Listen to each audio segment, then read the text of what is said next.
ഞാൻ ജോലി ചെയ്യുന്നിടത്തെ ഗാർഡൻ സെൻ്ററാണ്. എന്ത് ഭംഗിയാണ് നോക്കിയ പൂക്കൾ കാണാനായിട്ട്.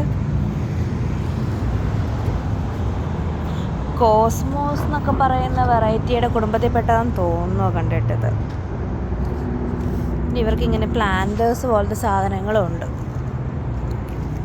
നമ്മുടെ പെറ്റൂണി എന്തൊക്കെ വെറൈറ്റീസ് ആണെന്ന് ചോദിച്ചാൽ ഇതെനിക്ക് ഒത്തിരി ഇഷ്ടപ്പെട്ടു. ഈ ഒരു കോമ്പിനേഷൻ ഭയങ്കര ഭംഗിയായിരുന്നു കാണാൻ.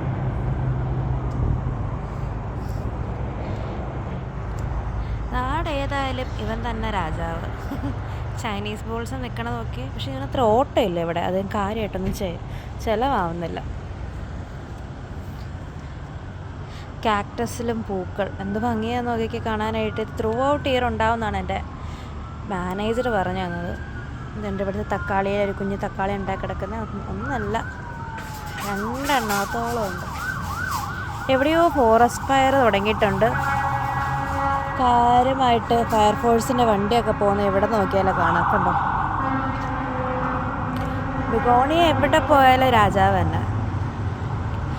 റെഡ് ഭയങ്കര ഭംഗിയാണ് കളറ്. പക്ഷേ ഇതിൽ ഏറ്റവും കൂടുതൽ കാണാനായിട്ട് രസമുള്ളത് ഈ പിങ്കുമാണ്. ഞാനത് ഡയാന്തസ് ആണെന്നാണ് ഓർത്തത്. പക്ഷെ ഡയാന്തസ് തന്നെയാണ്. പക്ഷേ ഇതിൻ്റെ പൊക്കക്കൂടുതൽ ഡയാന്തസ് പോലെ ഇങ്ങനെ നടനടത്തിനോട് ചേർന്ന് ഡയാന്തസ് അപ്പുറം വേറെ ഇരിപ്പുണ്ട്. വെയിൽ പോയെന്ന് തോന്നുന്നു. അതാണ് ഇങ്ങനെ ഒരു കളറിലാണ് നിൽക്കുന്നത്. നോക്കിയാൽ പെറ്റൂണിയ പല കളറ്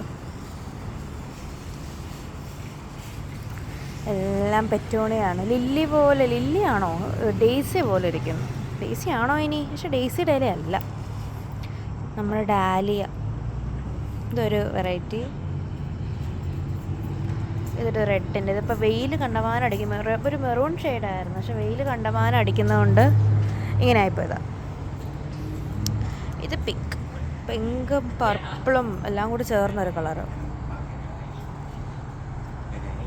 ഇത് മറ്റേ നമ്മുടെ ഗാർഡൻ സ്റ്റാർട്ടർ എന്ന് പറയുന്ന ബ്ലാക്കാണ്. ഗാർഡൻ സ്റ്റാർട്ടർ എന്നൊക്കെ പറഞ്ഞു